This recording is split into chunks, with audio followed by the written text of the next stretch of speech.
நிறைய பேருக்கு சந்தேகம் என்னன்னா, கடவுளை என்ன ஆசீர்வதிக்க விரும்புகிறாரா அப்படின்ற ஒரு சந்தேகம் இருக்குது. நான் உங்களுக்கு சொல்ல விரும்புகிறேன், நீங்கள் ஆசீர்வாதத்தை விரும்புகிறதை விட நீங்கள் ஆசீர்வதிக்கப்படணும் என்பதை தேவன் விரும்புகிறார். நீங்கள் விரும்புகிறதை விட அவர் விரும்புகிறார். அதை உண்மையிலே நீங்கள் நம்பினீங்கன்னா உங்கள் வாழ்க்கை வித்தியாசமாக இருக்கும்.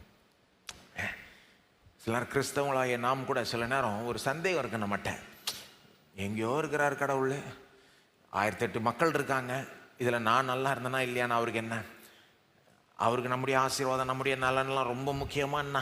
அது ஒரு முக்கியமான காரியமாக என்ன அப்படின்ற ஒரு சந்தேகம் நமக்கு இருக்கு பாருங்க. கடவுளை நம்ம சில நேரம் எப்படி நினச்சிக்கிறோம், ஒரு பெரிய கம்பெனியில் ஆயிரக்கணக்கான எம்ப்ளாயீஸ் இருக்கிறப்போ அந்த பாஸை பார்க்கவே முடியாது, அவர் ரொம்ப தூரமாக இருப்பார், அந்த மாதிரி நினச்சிக்கிறோம் கடவுளை. தூரமாக இருக்கிற ஒரு பாஸ், கண்ணுக்கு தெரியாத பாஸ், அவருக்கு என்ன கண்டார்? அவர் என்ன கண்டார்? லட்சக்கணக்கான மக்கள் இருக்கிறப்போ நான் எப்படி போனேனோ அவர் அதெல்லாம் பெருசாக எடுத்துக்க மாட்டார்ன்ற மாதிரி அவர் ஒரு அக்கறையற்ற ஒரு பாஸை போல நினச்சிக்கிறோம் பாருங்க. ஆனால் அந்த மாதிரி தவறாய் தேவனை குறித்து கற்பனை செய்கிறதுனால தான், சிந்திக்கிறதுனால தான் வாழ்க்கை தவறாக போகுது. சில நேரம் வாழ்க்கையில் முன்னேற முடியல. தேவனை குறித்து நீங்கள் வைத்திருக்கிற எண்ணங்கள் தான் உங்களுடைய முன்னேற்றத்தை தீர்மானிக்கும் அல்லது தடை செய்யும். முன்னேற்றத்தை உதவும் அல்லது தடை செய்யும். நீங்கள் விரும்புகிறத விட தேவன் விரும்புகிறார். உங்களை ஆசீர்வதிக்கணும்னு தேவன் விரும்புகிறார். இதுக்கு 2 ப்ரூஃப் தர விரும்புகிறேன். முதல் ப்ரூஃப் முதல் ஆதாரம் ஆதியாகமம் 1:28. முதல் ஆதாரம் ஆதியாகமம் 1:28. அங்கே திருப்புவோம்.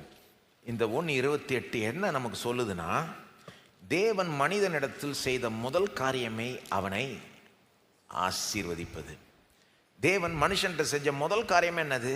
அவனை ஆசீர்வதித்தார். கொஞ்சம் யோசித்து பார்த்துருக்கீங்களா? கடவுள் மனுஷனை உண்டாக்கினார். நீங்கள் பைபிளை வாசிக்கிறப்போ முதல் அதிகாரம் உண்டாக்கின உடனே மனுஷன்ட்ட அவர் என்ன செஞ்சார்? ஒரு ஆள் முதல்ல என்ன செய்கிறாங்க, முதல்ல எப்படி இன்ட்ராக்ட் பண்ணுறாங்க சொல்லுவாங்க. First impression is the best impression அப்படின்னு சொல்லுவாங்க ஆங்கிலத்தில். ஒருத்தர் முதல்ல எப்படி உங்களை நடத்துகிறாங்க, பேசுகிறாங்க அப்படின்றது ரொம்பவே வெளிப்படுத்துது. அவங்க உள்ளம் எப்படி, அவங்க உங்களை பற்றி என்ன நினைக்கிறாங்க.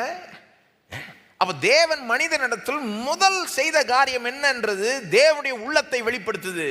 தேவன் மனிதனை எப்படி பார்க்கிறார் என்பதை வெளிப்படுத்துது. தேவன் முதல் என்ன செஞ்சார் மனுஷன்ட்ட? அதே 1ஆம் அதிகாரம் பாருங்க, 28 வாசிப்போம். பின்பு தேவன் அவர்களை நோக்கி, நீங்கள் பலுகி பெருகி பூமியை நிரப்பி அதை கீழ்ப்படுத்தி சமுத்திரத்தின் மச்சங்களையும் ஆகாயத்து பறவைகளையும் பூமியின் மேல் நடமாடுகிற சகல ஜீவ ஜந்துகளையும் ஆண்டு கொள்ளுங்கள் என்று சொல்லி தேவன் அவர்களை ஆசீர்வதித்தார்.